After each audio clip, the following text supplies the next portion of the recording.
RSS को ये भरोसा था कि नरेंद्र मोदी एक बेहतर प्रधानमंत्री साबित होंगे। इसके बाद आपने सुना होगा कि हर मुद्दे पर जब भी भारतीय जनता पार्टी की बात होती है तब उनके जो विरोधी हैं, प्रतिपक्ष के लोग हैं, वो क्या कहते हैं, वो बार बार भाजपा को नहीं आरएसएस को टारगेट करते हैं। दूसरा सबसे महत्वपूर्ण बात कि 2019 में भी आरएसएस साथ में था और आपने कितना बड़ा गेम अचीव किया था, कितना बड़ा गोल अचीव किया था, ये सबको पता है।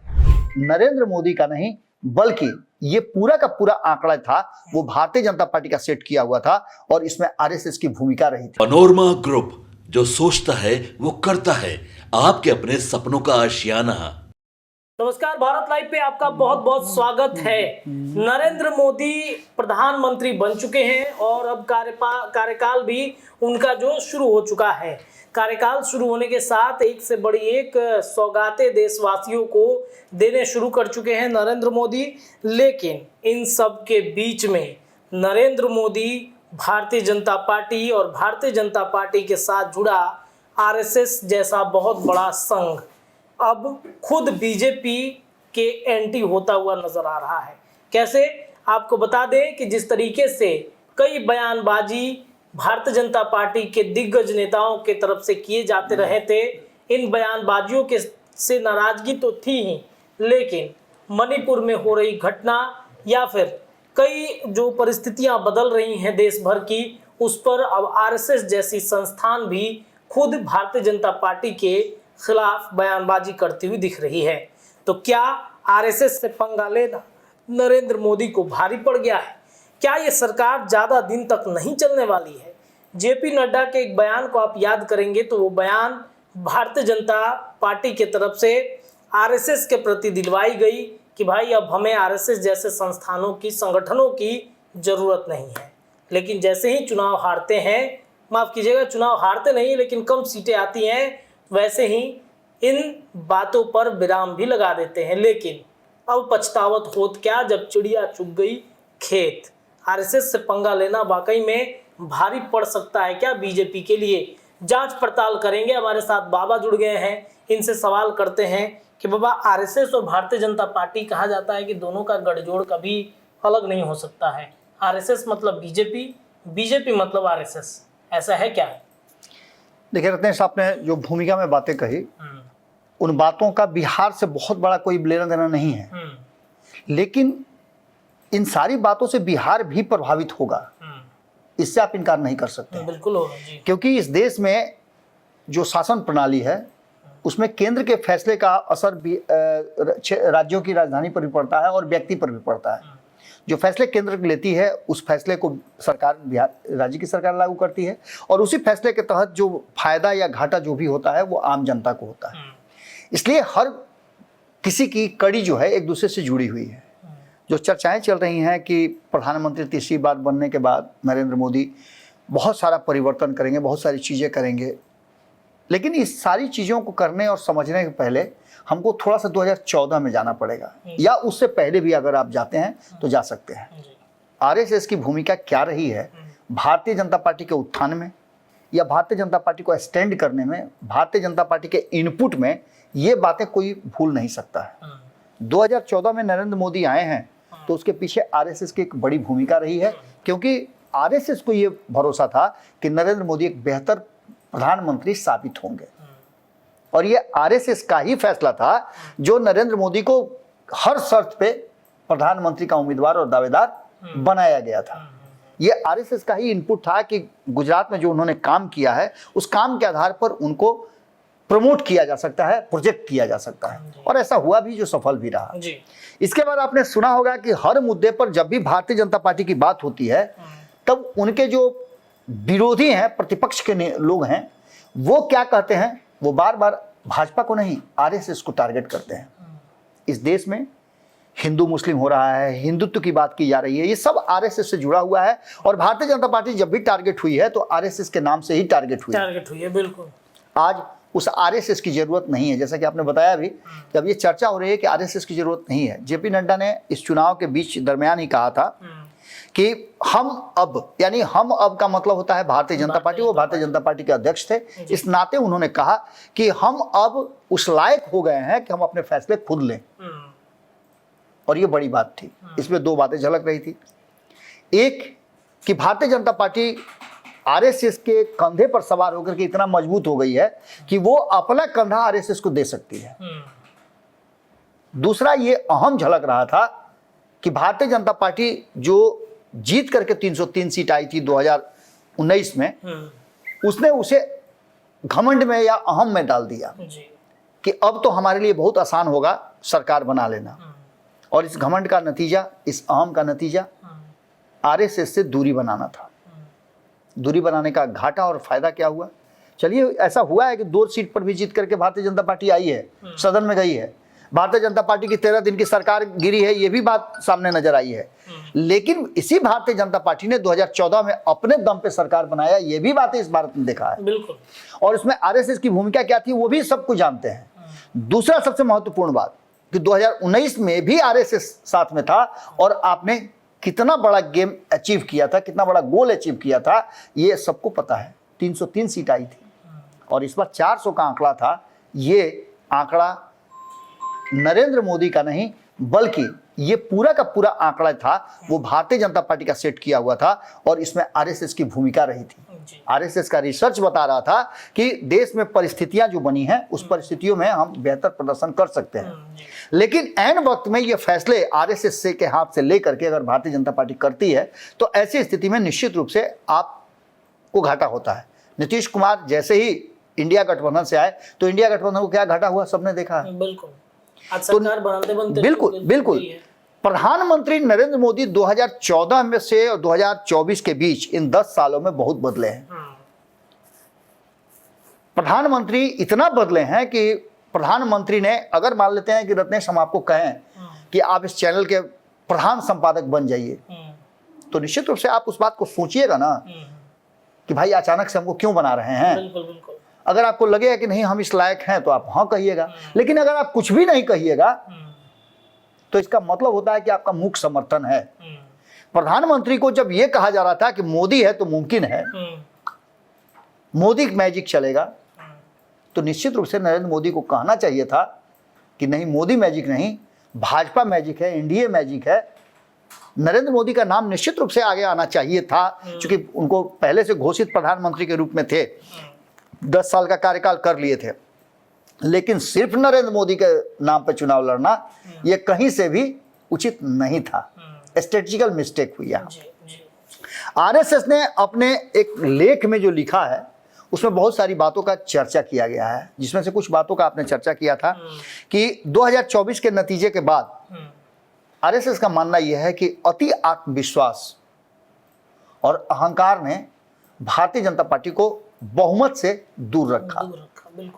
भले 32 सीटें आपकी कम आई हों, ये भी बात एक बहुत अच्छी बात है कि देश के अलग अलग हिस्सों में जहां आपका प्रभाव नहीं था वहां भी आप प्रभाव बनाए हों। लेकिन जहां सियोरसट होता था कि जो आपको सरकार बनाने के लिए केंद्र में जनमत देता था, वहां आप पिछड़े हैं। खास करके हिंदी पट्टी के लोग जो भारतीय जनता पार्टी को, और खास करके यही वो क्षेत्र है जो देश में प्रधान बनाता है। आप उत्तर प्रदेश की बात कर लीजिए, बिहार की बात कर लीजिए, आप बंगाल की बात कर लीजिए, आप झारखंड की बात कर लीजिए, आप मध्य प्रदेश की बात कर लीजिए, आप महाराष्ट्र की बात कर लीजिए। ये ऐसे कुछ राज्य हैं जो फैसला करते हैं और इन राज्यों ने आपके साथ फैसला नहीं किया है। यूपी, बिहार, झारखंड, इन जगहों पे रिजल्ट तो काफी कम आया है। बंगाल, महाराष्ट्र में आप पिछड़ गए। ये सारी चीजें कहीं ना कहीं बता रही है कि मोदी सिर्फ काफी नहीं है, इसमें भारतीय जनता पार्टी और आरएसएस का पुट भी जरूरी है। बिल्कुल, संगठन जरूरी है एकदम। आप कितना भी बढ़िया आप खाना बना लीजिए, उसमें नमक नहीं डालिएगा तो उस खाने का कोई स्वाद नहीं है। बिजनेस में भी वैसे ही है, पार्टनरशिप की जरूरत है वैसे ही। बिल्कुल। मुझे लगता है आरएसएस और बीजेपी पार्टनरशिप नहीं चल पा रहा है। बिना आरएसएस ने ही जन्म दिया है और ये बात स्वीकार करने में जरा भी दिक्कत नहीं हुई है जेपी नड्डा को। जेपी नड्डा ने कहा है कि जब हमें जरूरत थी तो हमने आरएसएस का साथ लिया, मदद लिया। ये तो उस बेटे की तरह है जो जब छोटा था तो पिता और माँ ने मिल करके उसे पाला पोसा, बड़ा किया, पढ़ाया लिखाया, नौकरी करने लगा, शादी ब्याह करा दिया, बाल बच्चे हो गए, और उसके बाद कहता हो कि अब माता पिता की हमको जरूरत क्या है। बिल्कुल उसी तरह से आरएसएस को एक किनारे पर खड़ा कर देना यह भारतीय जनता पार्टी की बड़ी भूल है। और भारतीय जनता पार्टी ने इससे पहले भी ये देखा है कि आरएसएस पार्टी वाइज नहीं, वो फैसला देश हित में करती है और इस बात से आप इनकार नहीं कर सकते हैं। इससे पहले भी कभी भारतीय जनता पार्टी ने सपोर्ट इंदिरा गांधी का भी किया है, इंदिरा गांधी के शासन को लेकर के भी किया है। खैर, इन सारी बातों से आगे अगर आप निकलते हैं तो जिस तरह से ये आभासी दुनिया को लेकर के आरएसएस ने अलर्ट किया है कि आप मीडिया, सोशल मीडिया के माध्यम से चुनाव नहीं जीत पाएंगे, आपको जमीन पे आना पड़ेगा। और जमीन पे भारतीय जनता पार्टी के वो लोग नहीं आ सकते हैं जो एसी कमरे में बैठते हैं, उसके लिए वो कार्यकर्ता और आरएसएस का कैडर वो जमीन पे उतर करके चीजों को अपने पक्ष में करता है। मेरी बातचीत एक जो इस बार लोकसभा चुनाव लड़े हैं और संयोग से हार गए हैं, ऐसे एक नेता से हमारी हो रही थी, पहले से वो सांसद भी थे। हारने के बाद बहुत सारे मुद्दों पे हमारी बातचीत हुई, जिसमें उन्होंने कहा कि पिछले बार जिस तरह से आरएसएस ने हमें मदद किया था, भारतीय जनता पार्टी मेरे साथ जिस तरह से खड़ी नजर आई थी, इस बार उसमें काफी अंतर था। आरएसएस के लोगों को मैंने विशेष आग्रह करके बुलाया था, जो पहले किसी भी आग्रह की जरूरत नहीं थी, वो स्वतः आ जाते थे काम करने के लिए, क्योंकि उस टीम का हम हिस्सा हुआ करते थे, हमारी पार्टी। लेकिन इस बार वो बात नहीं थी, इसका असर पड़ा है। भले ही कम वोटों से मैं हारा हूं, लेकिन कहीं ना कहीं आरएसएस और भारतीय जनता पार्टी के बीच का जो चल रहा था गुटरगु, उसने असर जरूर डाला है और उसके कारण मैं हारा हूं। तो ये बातें, छोटी छोटी बातें बहुत अहमियत रखती हैं। ये है कि इस बार जो बयानबाजी चुनाव के दरमियान जेपी नड्डा कर रहे थे, बिल्कुल, उससे आरएसएस को ठेस पहुंचा है और शायद यही वजह है कि इस बार बीजेपी का समर्थन बहुत कम दिया गया है आरएसएस की तरफ से। आपने देखा होगा कि पहले होता क्या था कि जब सरकार बनती थी, रिजल्ट आते थे, तो सबसे पहले उस रिजल्ट को लेकर के आरएसएस के कैंपस में लोग जाया करते थे, आरएसएस ऑफिस जाया करते थे, और वहाँ शीर्ष नेतृत्व जो भारतीय जनता पार्टी का था और जो शीर्ष नेतृत्व आरएसएस का था, वो बैठ करके मंथन करता था कि हमें कैसे सामंजस्य बिठा करके और सरकार को चलाना है, किस तरह के लोग जिनका इनपुट बढ़िया है। क्योंकि आरएसएस तो सर्वे कराते रहती है, हर किसी के व्यक्तिगत जीवन से लेकर के सार्वजनिक जीवन तक सभी का आंकड़ा उनके पास है, क्योंकि आरएसएस का कैडर इतना ईमानदार होता है कि वो ईमानदारी के साथ अपनी बातों को रखता है। क्योंकि आरएसएस के लोगों में ये लालच नहीं रहता है कि वो सत्ता में चले जाएं, वो भले ही वो सत्ता में चले जाएं, वो अलग बात है। आरएसएस से ही होकर के आए हैं प्रधानमंत्री नरेंद्र मोदी, ये सारे लोग आरएसएस के, जेपी नड्डा आरएसएस से ही होकर के आए। लेकिन आरएसएस से होकर के आने और सत्ता में आने के बाद लोगों के विचार बदलते हैं, और इसी बात को लेकर के आरएसएस ने कहीं ना कहीं इशारा किया है। आरएसएस का कहना यह है कि हम जमीन पर लड़ने वाले लोग हैं, हम सोशल मीडिया का उपयोग कर सकते हैं अपनी चीजों को, अपनी बातों को रखने के लिए, लेकिन उसके माध्यम से चुनाव हम जीत जाए, सत्ता में आ जाए, ये संभव नहीं है। बिल्कुल नहीं है। वो एक माध्यम हो सकता है। इसके साथ साथ आभासी दुनिया से बाहर निकलने की बात उन्होंने कहा है।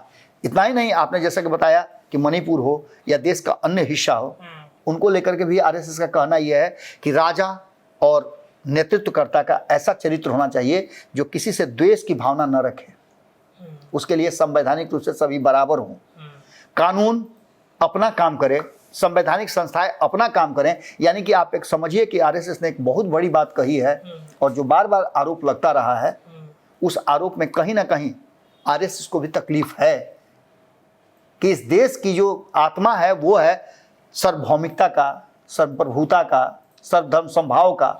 इन सारी चीजों में कहीं ना कहीं कमियां आ रही हैं, जैसा कि इशारा किया जा रहा है आरएसएस की तरफ से। जेपी नड्डा की बातों को लेकर के अगर देखा जाए बहुत गंभीरता से, तो जेपी नड्डा की बातों में ये नजर आ रहा था साफ कि उनमें अब भारतीय जनता पार्टी को जरूरत नहीं है जैसा भाव है, और ये कहीं ना कहीं गलत है। फैसला लेने के बाद आरएसएस को आप जा करके सिर्फ एक नहीं होता है कि एक रूटीन पूरा कर लेते हैं।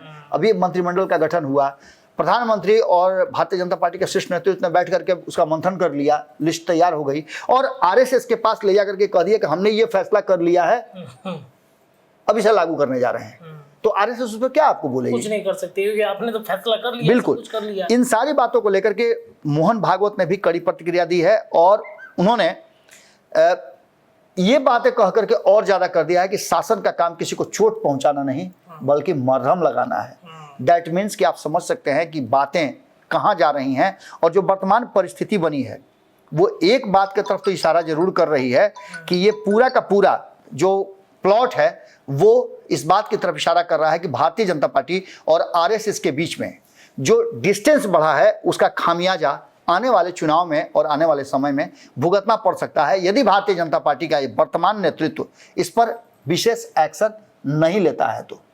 चलिए देखिए, ये जांच पड़ताल का विषय है कि वाकई में आरएसएस जैसी बड़ी संस्थानों के साथ अगर भारतीय जनता पार्टी खुद को अलग करती है तो आने वाले कई राज्यों के विधानसभा के चुनाव हैं और उसका परिणाम उस चुनाव में देखने को मिल सकता है। जांच पड़ताल के इस कड़ी में इतना ही, लेकिन हम निरंतर भारत लाइव के माध्यम से ऐसे ही तमाम विश्लेषण करते रहेंगे। आप हमें भारत लाइव पर देखते रहिए। आपको कैसी लगी खबरें जरूर बताइएगा। बहुत बहुत धन्यवाद। पनोरमा ग्रुप, जो सोचता है वो करता है। अगर ये वीडियो पसंद आई और वह बिहार के राजनीति और बिहारियत से सरोकार रखेनी तो सब्सक्राइब बटन दबा के चैनल के सब्सक्राइब कर ली। ओजे एगो घंटी बा, ओकरा बटन दबा देला से कुल सटीक और मारक खबर रुआ मुफ्त में मिल जाई। अगर रुआ पत्रकारिता के हमनी के नया प्रयोग में सहयोग कर चाहतानी तो ज्वाइन बटन दबा दी। पेटीएम नंबर नोट कर ली 9386816700। धन्यवाद।